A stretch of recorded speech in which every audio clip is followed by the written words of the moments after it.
sesión. Nosotros seguimos con más asuntos cuando son las 9:06. Hoy, 24 de abril, es el Día Internacional de Concienciación sobre el Ruido. Una fecha para alertar y concienciar a la población de los riesgos que sobre la salud de las personas tiene la exposición a altos niveles de ruido ambiental. Y vamos a abordarlo desde un punto de vista educativo, desde las aulas, porque siempre es mejor prevenir que curar. Está ya con nosotros Isabel Roig, mentora de bienestar en entornos educativos, pianista, educadora y escritora. Muy buenos días, Isabel, bienvenida. Buenos días. Pues lo primero que quería comentarte, está demostrado que el ruido ambiental causa molestias severas, trastornos del sueño, enfermedades coronarias. ¿Esto se puede evitar con educación? Para mí casi todo se puede mejorar desde la educación.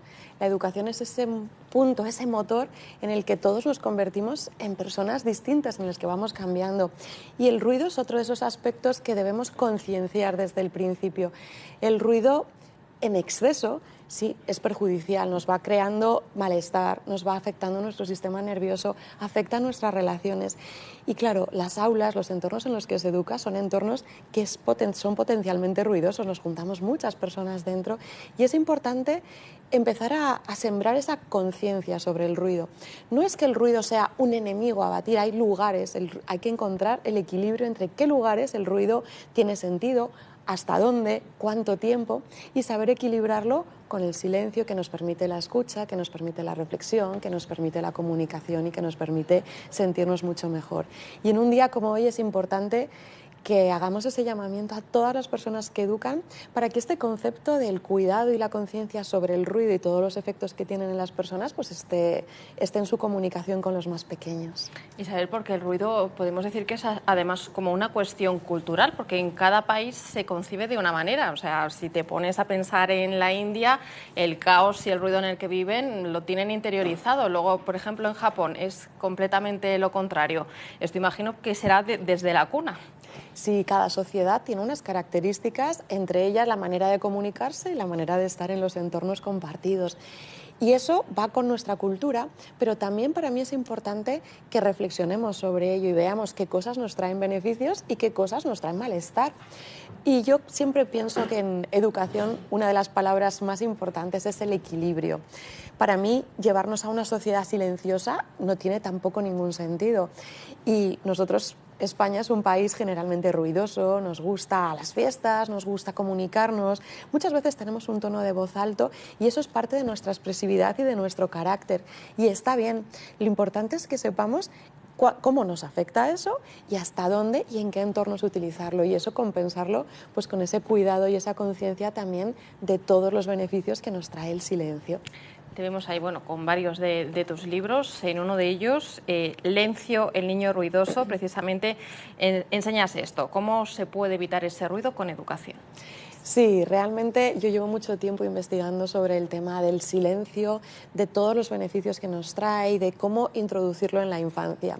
Entonces, para ello pues he escrito 2 libros, uno La pluma del silencio, que introduce pues este tema de una manera creativa y bonita, y luego este que nos comentas, que es Lencio, el niño ruidoso, que precisamente lo que cuenta es eso, la historia de un niño que vive en un entorno muy ruidoso. ¿Y qué pasa cuando vivimos en un entorno muy ruidoso?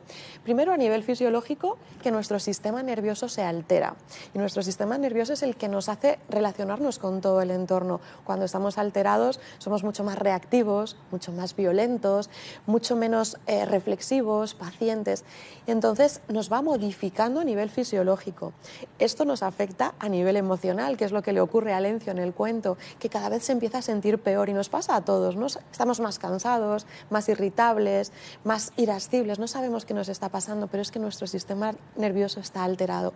Y a partir de ahí, claro, eso influye en nuestras relaciones. Nos llevamos peor, somos más violentos, más reactivos, contestamos peor. Y eso es lo que le ocurre al protagonista del cuento, que cada vez se siente peor, hasta que hace un viaje con su abuelo, un viaje en el que él descubre lo que es el silencio. Y el abuelo le dice, silencio, también podemos comunicarnos sin palabras, también podemos pararnos y escuchar la naturaleza, también podemos consolarnos o acunarnos nosotros mismos con una canción en momentos que estemos nerviosos. Y le enseña que al final, a través de la educación y a través de la experiencia, aunque estemos en cualquier entorno, un entorno que no nos favorezca o que es ruidoso o que nos altere, podemos tener mecanismos como esa respiración, esa imaginación, ese contacto con la música en nuestra cabeza que nos calme y nos equilibre aún en entornos ruidosos para sentirnos bien, como le pasa a Lencio.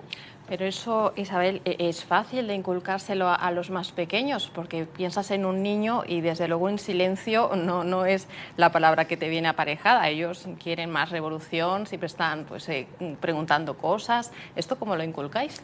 Pues mira, es maravilloso y facilísimo inculcarlo a los niños con una de las maneras que hablábamos ahora, a través de los cuentos, a través de las historias. Y el cuento de Lencio precisamente acaba diciendo: Lencio es ruidoso como los niños felices, porque no hay nada más triste que un niño silencioso, porque cuando están silenciosos realmente, cuando se encuentran mal, cuando están enfermos, cuando tienen problemas, los niños, como tú dices, son vitalidad y son energía, son ruido. Por eso he empezado diciendo que no podemos decir que el ruido es malo, tenemos que concienciarnos sobre sus efectos, pero el ruido también implica alegría, implica ganas, implica diversión.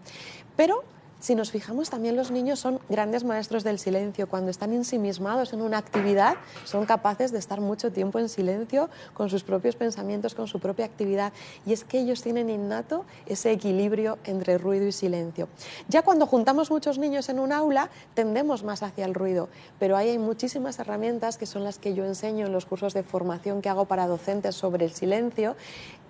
Ser nosotros, los adultos, que tenemos todas esas herramientas creativas, fáciles, ágiles y muy eficaces para enseñarles todos esos beneficios y balancearles del equilibrio del silencio a la comunicación y al ruido, porque también el silencio tiene esa cara negativa cuando es un silencio impuesto, es un silencio por miedo, es un silencio por vergüenza.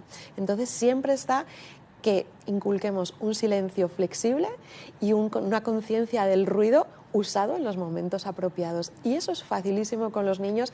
Es verdad que hay que tener herramientas, pero se aprenden y se aplican muy fácilmente. Una de esas herramientas, Isabel, bueno, para amansar, entre comillas, a las fieras, es la música. Y es otro de tus grandes, digamos, campos de investigación y donde estás trabajando y tienes también libros. Sí, yo soy pianista, la música siempre ha formado parte de mi vida. Y hace ya muchos años me di cuenta no solo lo importante que es aprender música y las cosas que te proporciona y te favorece, sino la importancia de utilizar la música en nuestras vidas, porque es verdad que está ese refrán, ¿no? La música amansa a las fieras.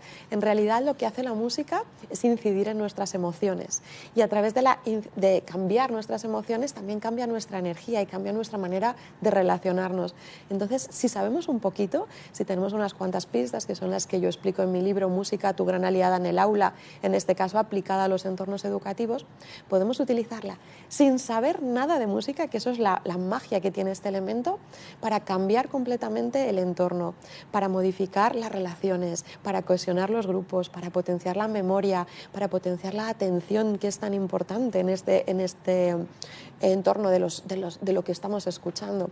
Así que la música por sí misma es mágica porque a todos nos cambia, a todos nos mueve. ¿Quién no mueve un hombro cuando escucha su música favorita? ¿Quién no recuerda algo cuando escucha una música? ¿Quién no llora con alguna canción? La música nos traspasa y la música bien utilizada nos ayuda a hacer todas esas transiciones o todos esos acompañamientos emocionales que nos hace estar más sanos y sentirnos mejor.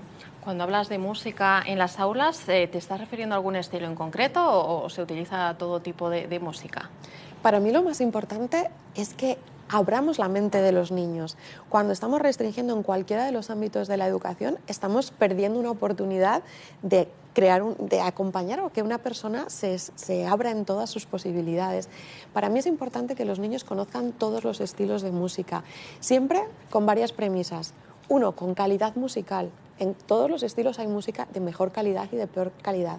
Y luego sí que hay algo muy importante y que trabajamos desde la red de centros con conciencia sonora y musical, y es que en los entornos educativos tienen que ser entornos protegidos, con lo cual en ese entorno, igual que no metemos otros contaminantes como algunos tipos de comida o incluso de tabaco, a nadie se le ocurre meter alcohol, también debemos ser conscientes de no meter música que dañe a nuestros niños, música que tenga unos mensajes que además la música lo que hace es que esos mensajes se graben muchísimo más en el cerebro, que no podemos en un entorno escolar facilitar o incluso, aunque sea poner de fondo en una fiesta escolar o deportiva, mensajes que están calando, que puedan tener contenido violento, contenido sexual, contenido discriminatorio en cualquiera de sus ámbitos. Y para mí eso sí que es la única línea roja que debemos tener con la música. ¿Hacen más falta horas de música en las aulas, ya sea a partir de actividades extraescolares o incluso dentro de lo que es lo que viene siendo las asignaturas troncales, obligatorias, etcétera? Bueno, para mí es importante que haya más música en la vida de las personas. Evidentemente, las horas lectivas son muy importantes, pero estamos en esa moda de querer poner asignaturas para todo y sumar horas para todo. Y al final, para mí es importantísimo que la música tenga unas horas importantes dentro de la carga lectiva porque forma al ser humano, pero también es muy importante que a la vez que hacemos eso y defendemos y reivindicamos eso, entendamos que la música de manera transversal está con el ser humano desde que nacemos hasta que morimos y en las aulas también debe estar. Debe estar en las entradas a los colegios, debe estar en las transiciones entre clases, puede estar en los recreos, puede estar en los conceptos de cualquier clase, ¿no? Como yo hablo en el libro, cualquier asignatura es susceptible de ser mejorada y potenciada a través del uso de la música. Y ahí es cuando verdaderamente tiene efecto, cuando verdaderamente transforma a las personas y además, sobre todo, las dota de un elemento que les va a dar seguridad, que les va a dar tranquilidad y que les va a permitir expandirse y conocerse también más a ellos mismos. Bueno, este es el objetivo de esa iniciativa en la que trabajas, Música para Educar, aparte de estos libros. ¿En qué consiste? ¿Acudís a las aulas? Cuéntanos. Música para Educar, o MUSED, como lo llamamos también, es el Instituto de Bienestar Educativo a través de la música y del crecimiento personal. Y está orientado a que todas esas personas que son guías de los más pequeños, los docentes, los padres, los profesores, los educadores, tengan todas esas pistas para crear, para mí lo más importante, entornos nutritivos, entornos de crecimiento. Y a partir de ahí lo que hacemos es formación para docentes, tanto en centros como fuera de ellos, en las 5 áreas que para mí son importantes en el bienestar educativo. La primera, y que muchas veces es olvidada y que muchos docentes me agradecen cuando la ponemos como número 1, es el bienestar de los propios docentes. Sin docentes cuidados es imposible que nada más funcione. La segunda área es la gestión emocional, cómo nuestras emociones nos influyen en todas y cada una de las cosas que nos pasan y cómo nos relacionamos. Entonces, cuidarlas es clave. La tercera es los entornos sonoros, eso de lo que estamos hablando hoy precisamente en este día de la conciencia sonora sobre el ruido. Es entender que todo lo que escuchamos nos está afectando, como decíamos, a nivel fisiológico, emocional y social. La cuarta, que para mí es importantísima, es el cuidado de la atención. Sin atención, nada de lo demás funciona.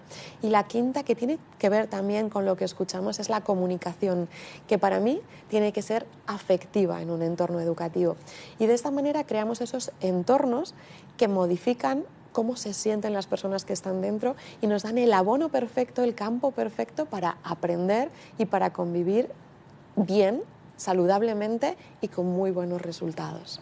Pues muy interesante todo lo que nos has contado, Isabel Roig, pianista, pedagoga, comunicadora y bueno, pues esa iniciativa de Música para Educar a la que te dedicas. Gracias por haber estado esta mañana con nosotros. Muchas gracias a vosotros. Buenos días.